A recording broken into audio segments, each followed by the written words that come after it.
Thank you, everyone, for coming to the CLASC Kick Off. CLASC is the Construction Liability Apportionment Study Committee that was formed out of the efforts primarily of Senator Fann. Thank you very much for that. And everyone in this room, in our community, or the construction community, to try and address the issue of indemnification and other liability and risk transfer that happens regularly in our industry that is costing all of our businesses so much money at really no gain. I'd like to point out that this effort, even though last year we kind of focused a lot on residential, this is a commercial and residential problem, and we intend to try and solve it on every level. Obviously, nothing's perfect, but we're going to do the best we can. So with that, I would like to thank Levitt & Touche for, again, generously donating the room, the snacks this morning. Thanks to DeMenna Public Affairs for all the work they've done on this issue, and especially thank Senator Karen Fann for all the work that she has done for this issue, and introduce Senator Karen Fann to come up and say a few words. Great.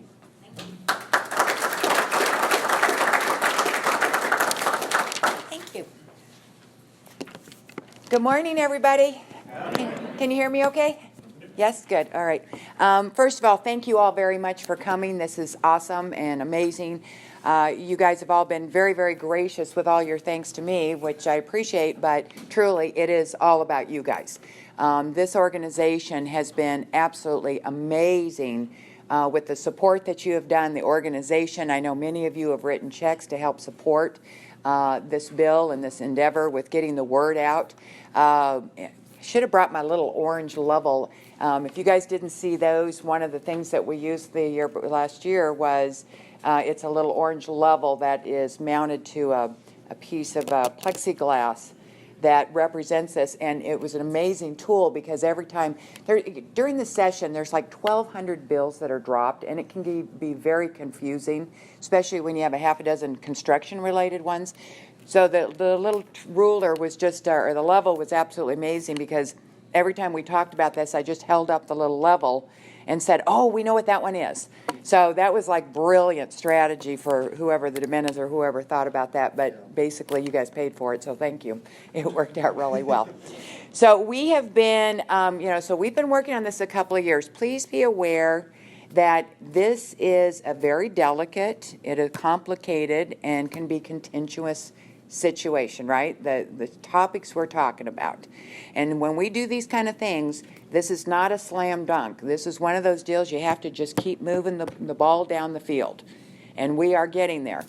We are doing such an amazing job that towards the end of this session, I cannot tell you how many people came to me and said, you have no idea how livid the opposition is, because they've always been able to kill this bill, because you guys have been working on this for 18 years, before I was around. You guys, they were able to kill this bill before it even got in the hopper, before it even got to a committee, or if it got assigned to a committee, it was killed.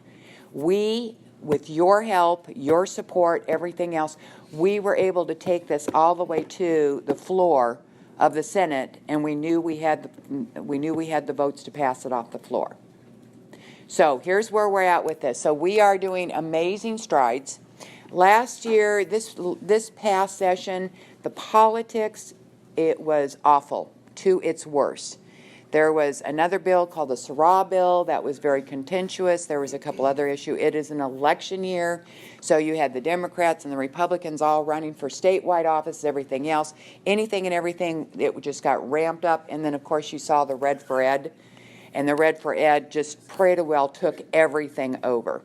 So at that point, so while we were doing extremely well, we are on the right path, we are doing all the great things, when we got down to that point about trying to push this over the line in the Senate, that's when it got so ugly and so bad that I just said, here's what we're going to do, guys. We're going to turn this into a study committee.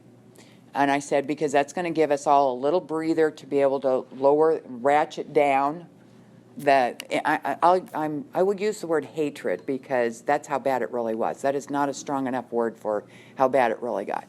So we were able to ratchet down all of that amongst all the parties, a lot of people involved with a lot of different organizations, associations, because you have to realize that we're not talking about just our little family, right?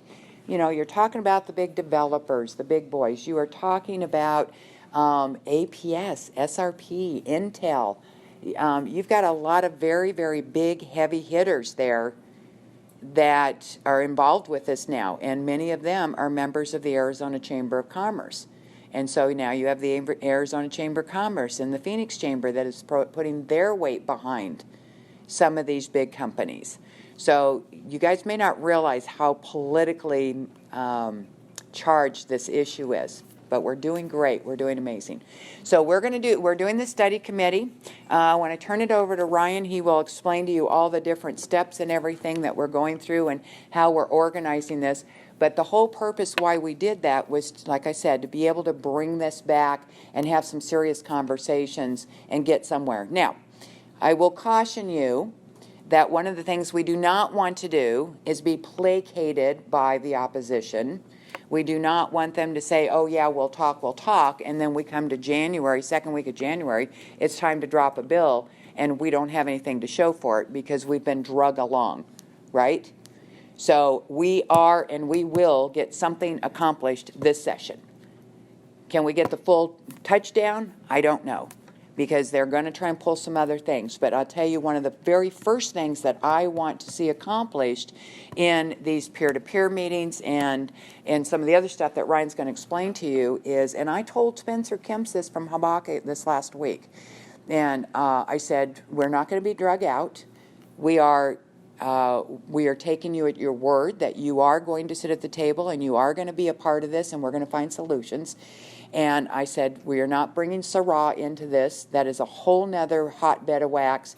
That issue can be settled separately with a different group. And I said, but the one thing that I am actually pushing for the most right now is I want one important thing right off the beginning as we work through our list, one important thing that we can all agree on. And what is that? That is the frivolous lawsuits. We should all be on the same page on that one. 2 years ago, we did a bill, it was one of my bills, ended up being one of mine. It started out somebody else, and then they used one of mine. A bill that we did for actually the Arizona Chamber of Commerce, and it was the ADA bill. This is where we saw all these attorneys coming in, and they were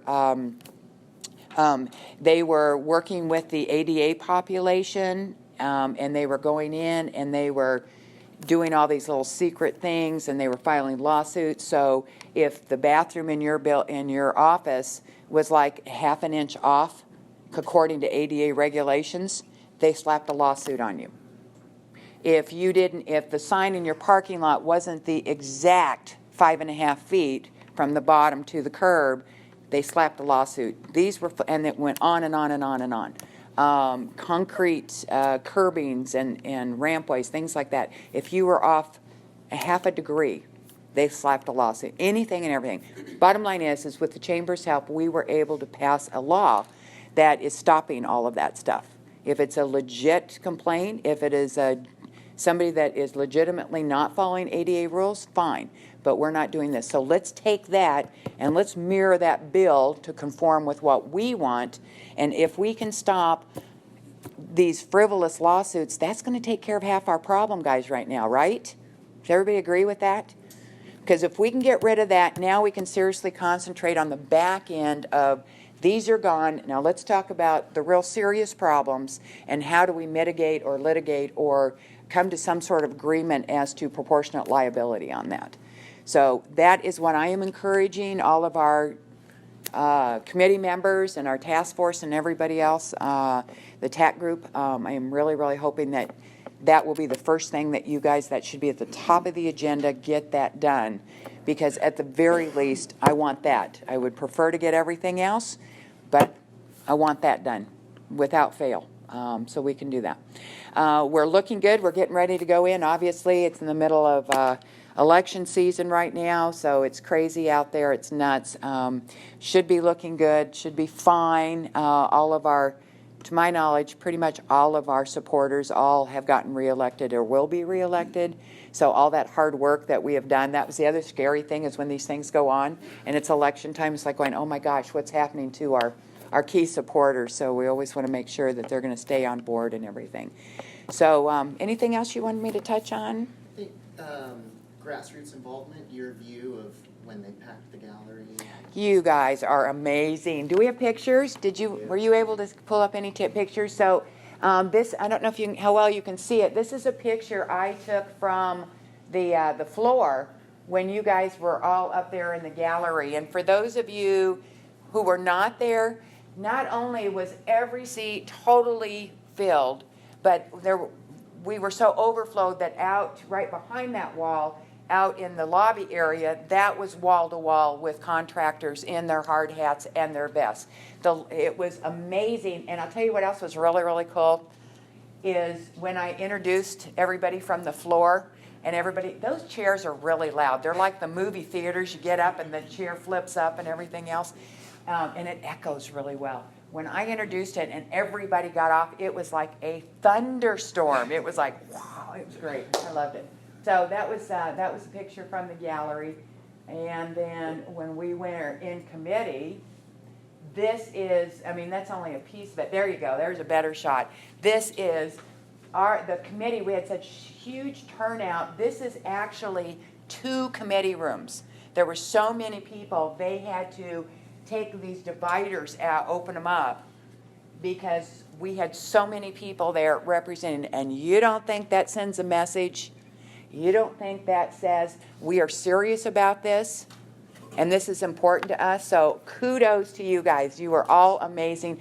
Thank you so much for doing that. Thank you for encouraging your employees. I'm assuming you paid them to come. They probably didn't do this on their time off. So all of you, you are awesome. You are amazing. And we are just going to keep moving this train forward. So thank you.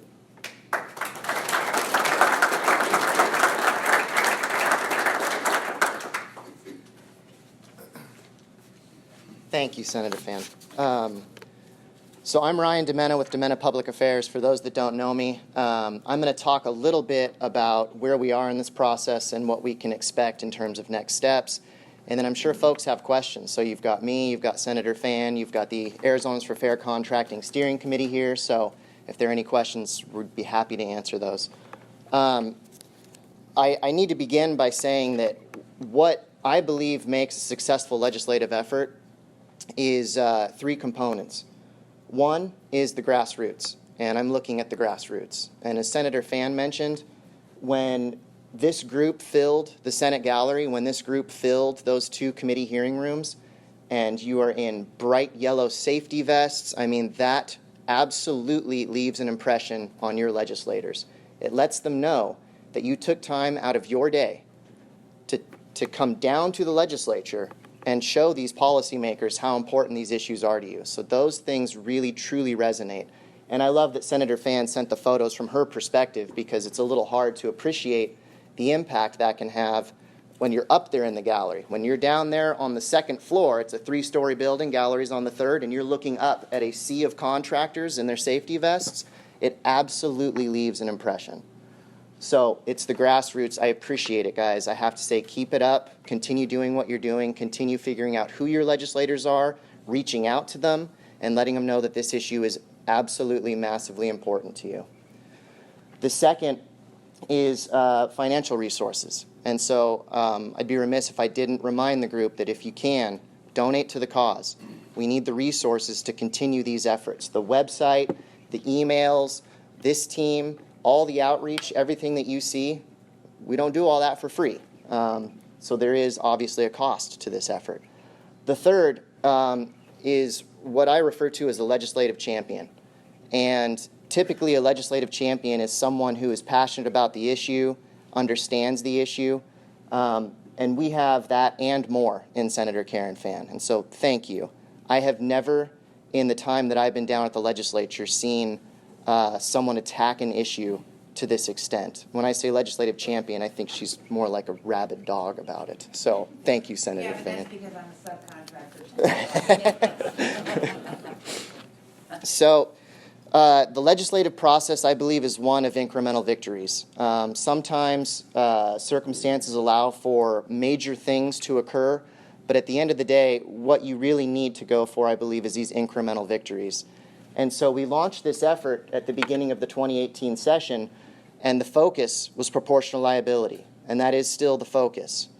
But at the end of the day, as Senator Fann mentioned, this process moves so quickly, and this issue got so contentious that we said we need to hit the pause button. We need to ask these groups to go to the sidelines and see if they can't map out this issue and identify some consensus solutions.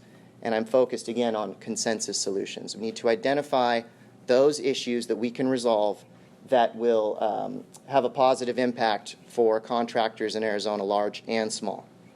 So what we did in order to look at this issue further is that Senator Fann asked stakeholders who are involved in this process to convert Senate Bill 1271, which is the proportional liability legislation, into what we call a study committee.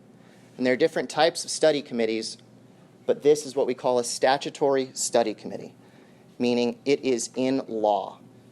This study committee is required to meet over the course of the next few months, and by December 15th of this year, produce recommendations to the legislature on how to address these topics. And as I mentioned, our initial goal here, and is still the focus, is proportional liability.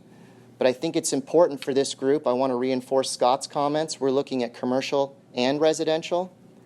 And I need to also touch on the expanded scope. This study committee, under Senator Fann's leadership, has been asked to look at 6 different areas. And I'm going to go over those quickly. 1, the use of an indemnity provision in construction contracts. That's our effort. Number 2, the allocation of liability based on degrees of fault. Again, proportional liability. 3, the assignment of financial responsibility to negligent parties. Item 4, the opportunity to address and remedy alleged construction defects prior to litigation. 5, the frequency of construction defect litigation. And 6, the affordability of insurance costs associated with these construction claims. So as you guys can see, this effort has expanded from proportional liability to a whole host of issues that this industry experiences right now. This study committee, it's our hope, will produce recommendations to address all of these issues. What has occurred since is the appointment of legislators to this study committee. There are 3 members of the Senate and 3 members of the House who will serve. You have, because both chambers have folks participating, you have what they call co-chairs, meaning a chairperson from either chamber, the House and the Senate. In the Senate, I'm sure you will all be surprised to hear that our co-chair is Senator Karen Fann. In the House, we have an excellent legislator, Representative T.J. Shope, serving as her other co-chair. In the Senate, you have Senator Rick Gray, who has been appointed to the study committee. Senator Gray is familiar with these issues. We're excited to have him be a part of this, as well as Senator Lupe Contreras. On the House side, the folks who will be flanking Representative T.J. Shope, you have Representative Jill Norgard, as well as Representative Diego Espinoza. There's been some messaging for those of you that are signed up with AFC and receive the updates, that when these folks were appointed, we sent out a message that you can contact them. I would encourage you guys to do that. Reach out to these legislators. As Senator Fann mentioned, we're in the middle of campaign season. They're very, very busy getting reelected. They are now committed to taking serious amounts of time out of that schedule to come down, meet during this committee, and try and explore and solve these issues. So a little encouragement from the folks that they're helping would go a long way. We have also, under Scott and Chuck's leadership, formed what we call the Technical Advisory Committee, or the TAC. The Technical Advisory Committee is made up of 7 attorneys and insurance experts who have been tasked with identifying what I call a menu of options, a menu of solutions to address each of these 6 items. They have already completed a review of the various statutes in all 50 states. We've sort of weeded out the problem children, identified some that we could work with, and so what we're doing is developing this menu of options that's going to treat with all of the 6 items that I've mentioned in the scope of the study committee. On another track, and this was touched on as well, and this is a result of what you guys have been doing, the grassroots efforts. This industry is out there and talking so much that these discussions have spilled over and are occurring with the home builders on a peer-to-peer level. And when I say peer-to-peer, I'm saying that guys like Chuck and Scott are talking with the actual builders, not with their lawyers, not with their lobbyists. They're talking peer-to-peer. And when you have the peer-to-peer discussions and you're talking about an issue like this, common sense rules the day. This is an industry that's tightly knit. I believe that when you guys can sit down and talk about these things eye to eye, that these are problems that you can solve. So we're going to continue to try and foster those peer-to-peer discussions. This was touched on as well, but you know, this is a David and Goliath type effort. Some of the entities that Senator Fann named, these are not small organizations. APS, Intel, the Chamber. These are folks. These are difficult obstacles to overcome. But I got to tell you that if we continue at the level that we have been, with the extent of the outreach, leaving the impressions that you have by coming down, going to the legislature, showing them this is important, I think that at the end of the day, there will be a touchdown, that you can score a victory here. I think it's also important to note that the CLASC, as we've been calling it, the Construction Liability Apportionment Study Committee, as a creature of law, is also something that could be extended. It's something that if this exercise produces solutions to a number of these issues, why wouldn't we continue having these discussions? Why wouldn't we use the CLASC as the forum to put these folks at the table and see if we can't better this environment for everybody who does construction in Arizona? So with that said, obviously we've got the Arizonans for Fair Contracting website up there. I would encourage folks, if you haven't signed up as a supporter, please do. If you haven't contributed, please do. But I think it's important to note that this is a living, breathing thing. This website is updated in real time as these things occur. So you can see we've already got a tab for the CLASC. That tab gives you an overview of the CLASC, talks about what it's going to explore, and there are materials and talking points to help you get smart on a lot of these issues if you don't already know them. Beyond that, again, I would encourage you to reach out to your legislators, stay involved, stay constant with the updates on this website, because we will be posting when the study committee will be meeting, some of the issues they're exploring, and at some point I'd like to even have the product that this advisory committee produces up on the web for folks to review, some of the proposed solutions that are out there and being discussed. And so that really, folks, is where we stand. We expect the CLASC to begin meeting in the next few weeks, and we would love to have you there. I think that it would be important to show the members of the CLASC, again, just how important this issue is by attending these meetings.